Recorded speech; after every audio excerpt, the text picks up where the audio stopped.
Doctor Zakir Naik সাহেবকে যারা আনতে চাচ্ছেন ওনাদের একটা দল আমার সাথে দেখা করেছেন। আমি ওনাদেরকে বলেছি যে এটা আমার ব্যাপার নয়, এটা পররাষ্ট্র এবং স্বরাষ্ট্রের ব্যাপার, ওনাদের এখতিয়ারে।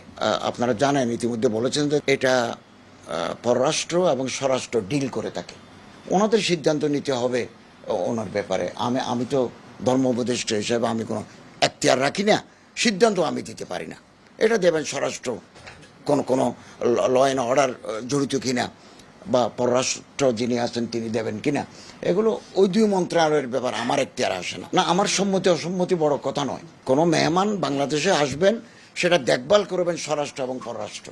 আমার পছন্দ অপছন্দ বড় কথা নয়।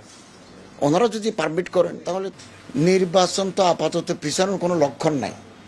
নির্বাচন তো ফেব্রুয়ারির প্রথম পক্ষে, প্রথম 15 দিনের ভিতরে করার জন্য সরকার একেবারে প্রতিশ্রুতিবদ্ধ, এভাবে কাজ করে যাচ্ছে। নির্বাচন পিছানোর এই মুহূর্তে কোনো পরিকল্পনা নাই।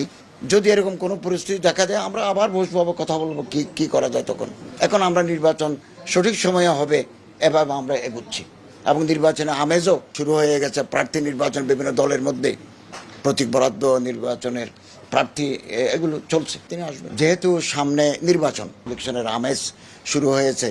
তো ইজতেমা করতে গেলে অনেক মানুষের সমাগম, ল এনফোর্সমেন্ট এজেন্সির ইনভলভমেন্ট আছে।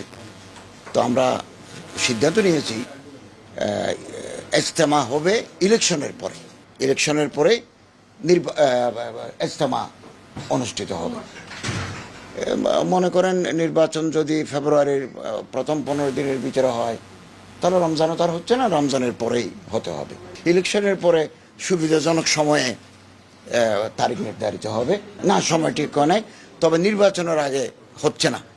ইজতেমাটা উভয় গ্রুপের ইজতেমা নির্বাচনের পরেই অনুষ্ঠিত হবে। এটা বসে তারিখ ঠিক করা হবে। উভয় গ্রুপের এটা সম্মতি আমাদেরকে দিয়েছেন, 3 জন উপদেষ্টার সামনে ওনারা এটা আমাদের কথা দিয়েছেন।